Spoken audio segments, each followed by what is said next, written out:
In this episode, I will be showing you how to take lights like this and turn them into something like this. Wow! Beautiful, shiny, luxurious. Better than the day they rolled off the lot. I mean, seriously, look at this. Not only are they super beautiful, but they're going to last a long time, and they're going to come off, or this coating is going to come off when it is time to come off with ease and to replace.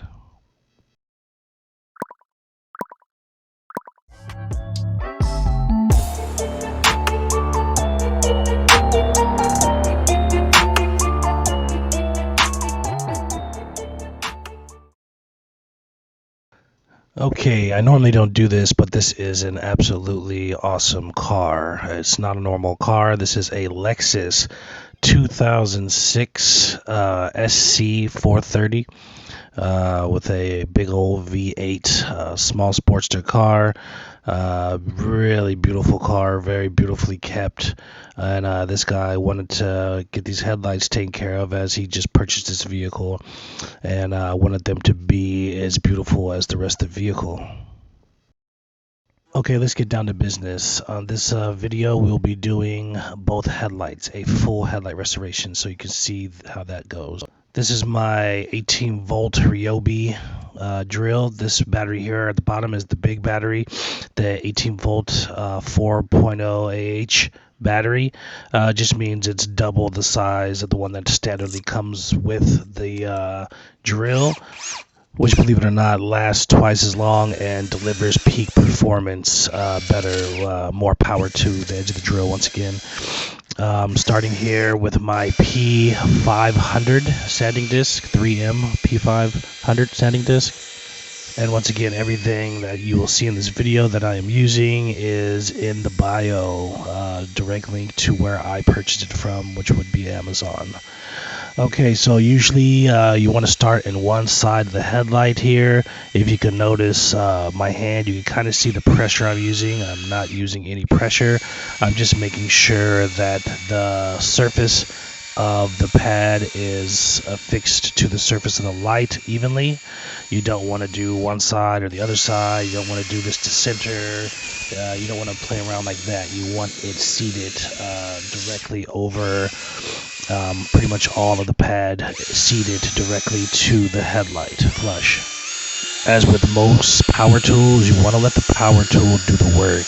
Do not push, do not shake, move around, do weird stuff. You just want to slightly move, not too fast in either direction, and you kind of just are shearing off little areas, letting the drill do the work. You also want to start from one spot, as you see I have started, tapping there the edge just to make sure that I'm not overheating. Depending on what speed you're going, you have a tendency to overheat. That pad overheats. You will leave smearing. The actual pad will start melting and smearing on the headlight, and also potential burn the headlight. So you want to keep your speed in check. You see right there as I'm flicking those little things off, that's the pad getting too hot, or the disc getting too hot, and it starts kind of melting some of the material off, transferring into the pad right there, as you see that little mark. But they just come right off. But I mean, it's just professionalism. You don't want to have that if you can avoid it. Sometimes you can't avoid it with such an old large headlight here. It happens, and as you see, I just changed the pad to a new one here, and it takes it right off. It's just the pad dying. The grain that's not working no more, and it's down to the base of it, and it's just overheating with friction. So that just means it's time to change the pad, and you're just going a little too fast for this particular headlight. Fast meaning the RPM which you choose. Being that on these standard drills, there's two ways to change the RPM. There's a switch on the top that directly changes the RPM, and also the pressure on which you squeeze the trigger releases less or more RPM. This is a rather large light for such a small vehicle. In my experience, most small vehicles have huge lights. I don't know why that is. I'm not a vehicle manufacturer. but literally most small vehicles have really big lights, and big vehicles have big lights sometimes, but generally it's the small vehicles that have the big lights. As I mentioned, this video is going to be a full headlight restoration, showing you how I move from one side to the other, how I begin by taping off both headlights, and generally start on the worser headlight, whichever one I deem is the harder to be. That way the second one is more easy to work with. This is a mind thing. Also, here is my trusty electric blower. This is an electric keyboard duster, which I used for this. It's one of the smallest, most powerful blowers or genre blowers you can use. Very small, handheld, size of a small firearm. The other alternative is to get a miniature blower, which is about 10 times bigger than this. Okay, so now that I moved a sufficient amount of the material off of the headlight, I'm switching to my P800. And as far as economic-wise, or running a headlight restoration business, doing headlights every day and doing frequent amount of headlights, you want to know the economics of things. Per se, if you have a headlight that has a lot of material, you want to utilize your wrecking ball pad, your P500, your gold disc that we just used before this. You want to use more of those than these white discs. Why? Because, for instance, let's say a box of 50 of these gold discs, of the gold disc we used before this white one, runs about anywhere between $22 and $26. A box of 50 of these white ones runs about $50. Yeah, they're expensive. They're one of the most expensive pads. So they're about $1 a pop versus 25 cents or something. So it adds up in the long run. You don't want to not use enough gold discs to remove all the material, and then have to use multiple of these, because then it's going to cut into your overhead and blah blah blah and all that stuff like that, all the economic stuff, and also just make you work harder as well, because this disc is not meant to remove material. It's meant to remove damage that the other disc left behind. So anyways, on a big light like this, or most lights, you want to go over it with a hand sander, like I do here with that P800, getting out any circular swirls or anything like that, because they stand out when you fill with the sealant or whatnot. They're the ones that you see. They're the ones that don't fill correctly. You want to use vertical striations or vertical movements here to eliminate those, pretty much swirl delete. This is one of the magic steps here. I got a couple steps I call magic steps. This really has helped my clarity and improved my quality of headlight restoration in every way, my finished product. This has helped me immensely. I did not start doing this until about halfway through my career, and it's just something I fell upon and did one day and was just like, oh my God, what the hell? It's just, so much more clear, and I don't have any problems with any kind of, visible markings through the clear coat or anything like that. As you see right there, I'm pointing at that tape right there. Throughout the whole headlight restoration, you're working on your car, you're working on somebody else's car, your grandma's, your customers, your boyfriends, your girlfriends, whatever. You don't want to mess up their vehicle.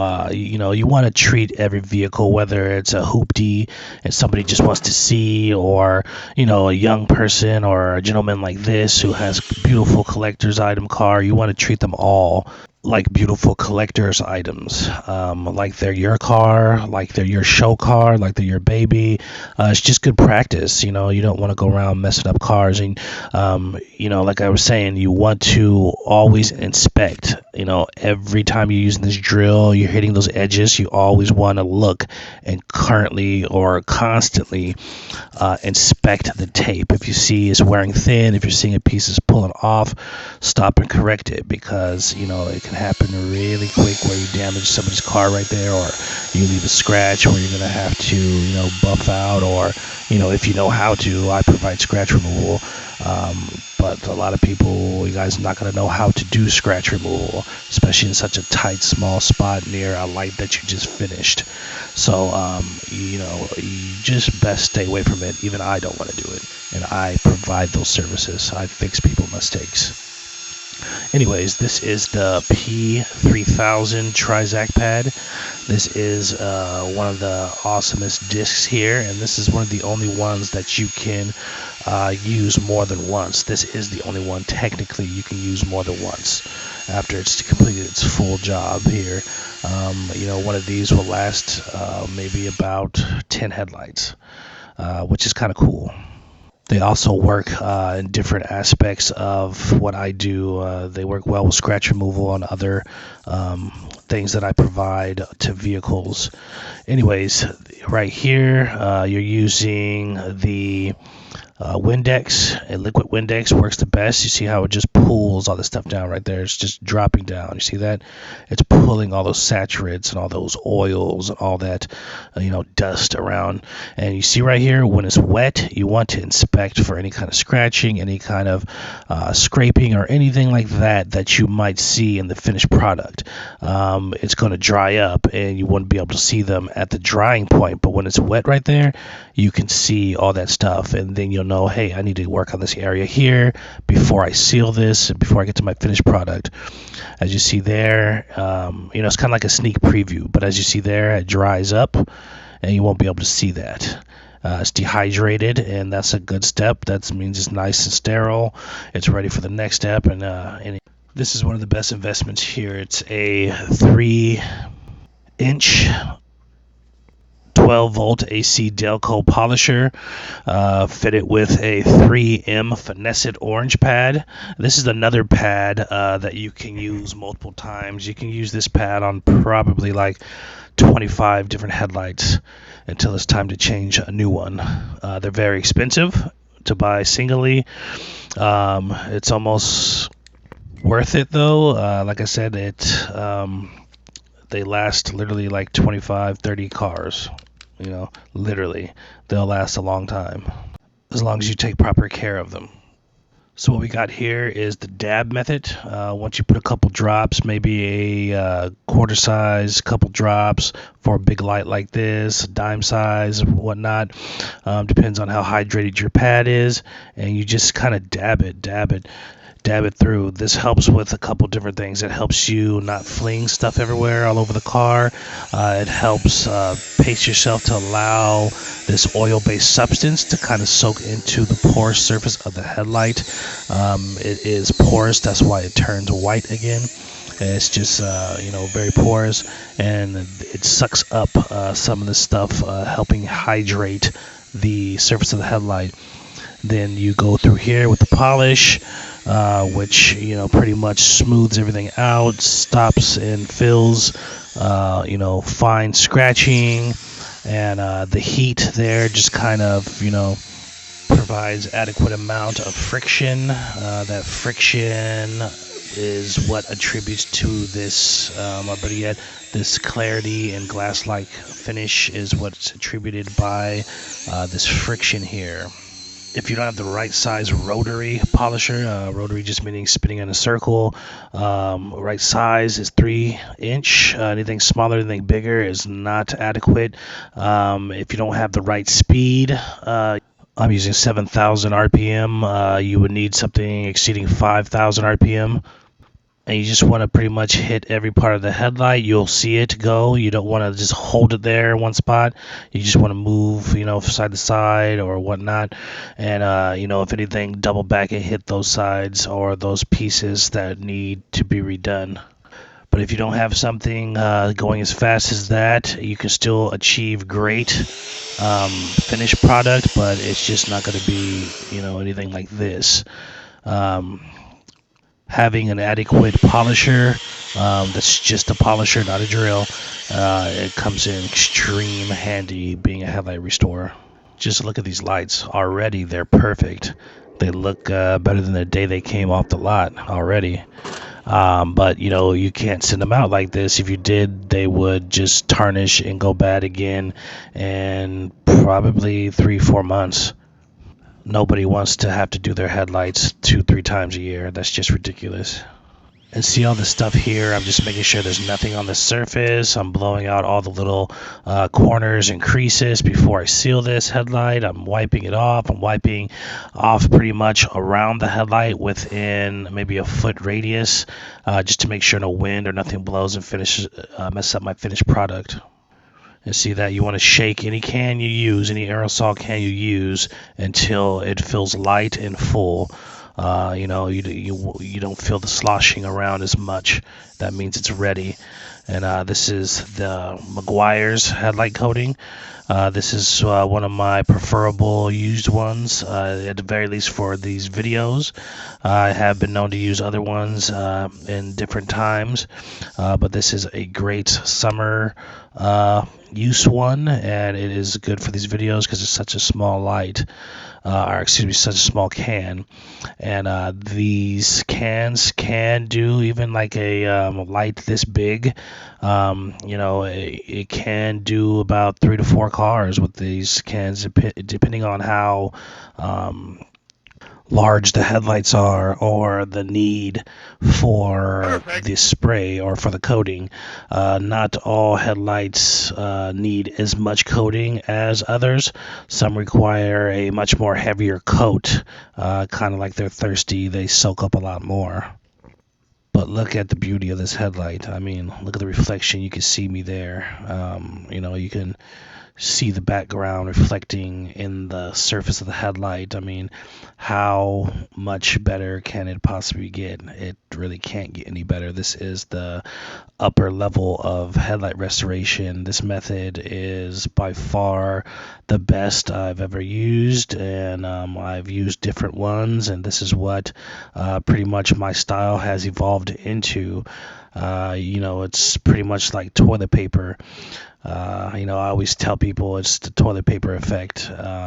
There's a million different things you can use to wipe your ass, from sticks and leaves and stuff like that to a bidet, but the most practical, most commonly used one, or most commonly used practice of today is toilet paper. Why? Because it's just cheap, efficient, and just does the job, at the best level it can be. You can have $1 million bidet, but it won't do as good a job as a toilet paper for the price. Just a quick metaphor. I'm a metaphor guy.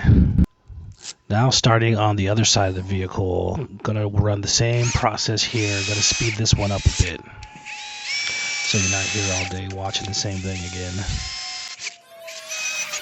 Now, I haven't always done it this way. This is what, once again, what you guys are seeing is the pretty much ending stage of evolution of what I've evolved into after trying so many things and trying to be the best I can, the most efficient I can, have the best tools for the job, and just the best in every single category.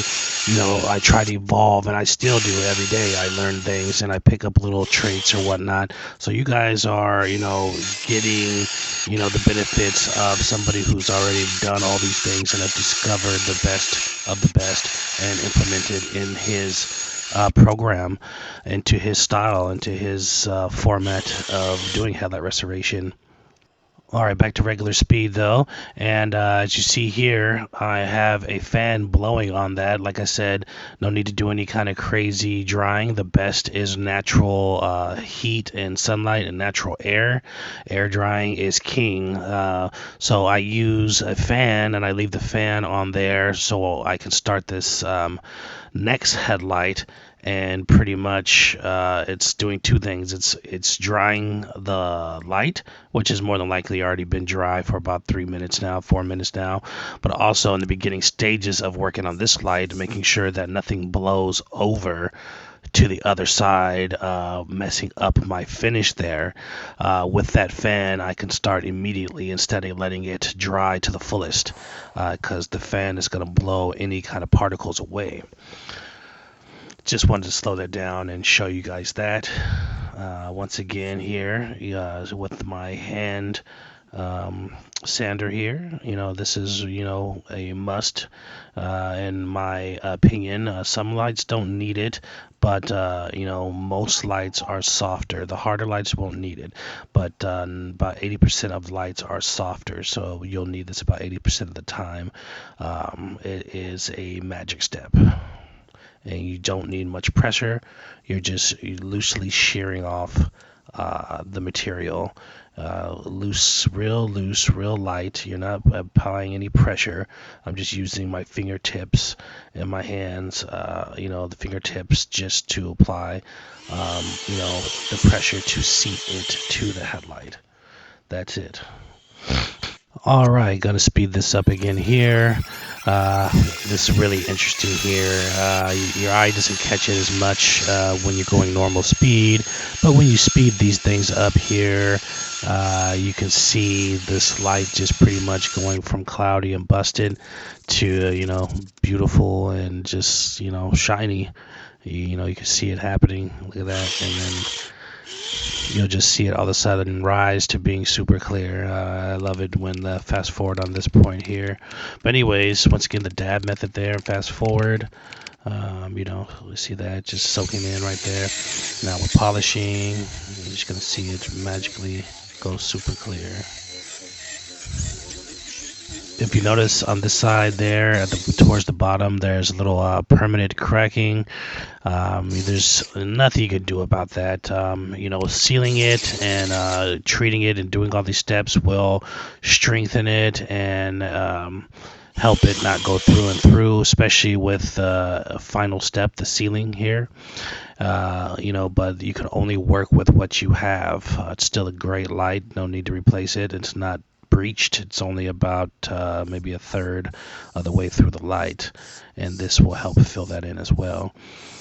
Once again, always starting on the outside of the headlight, the perimeter of the headlight. Your function or focus when doing that is shooting it in between the headlight and the car, so you can get that complete shell wrapped around to the inside of the headlight, which adheres and helps it not prematurely peel off ever. It'll just hold its shellness, or keep like a shell instead of peeling around the edges.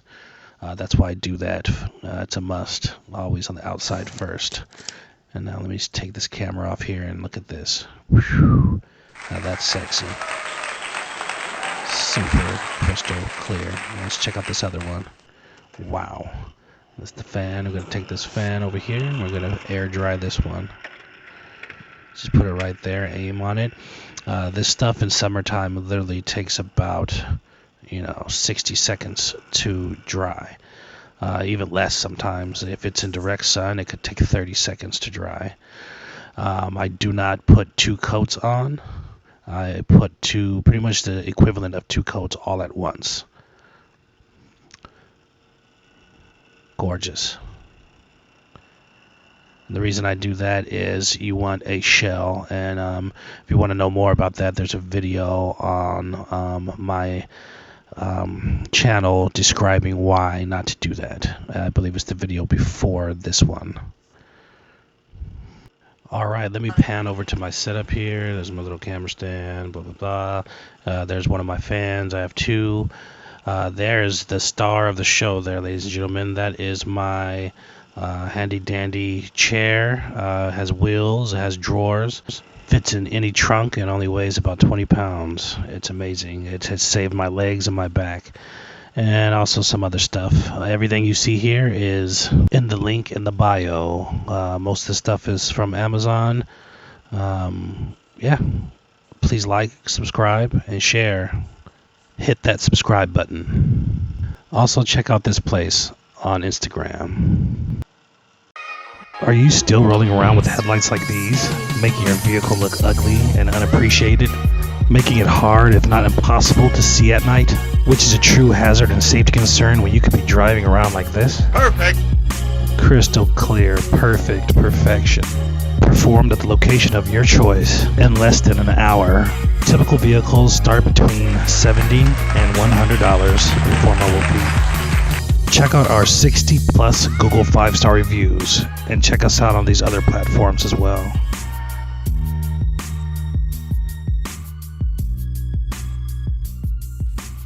You win. Perfect.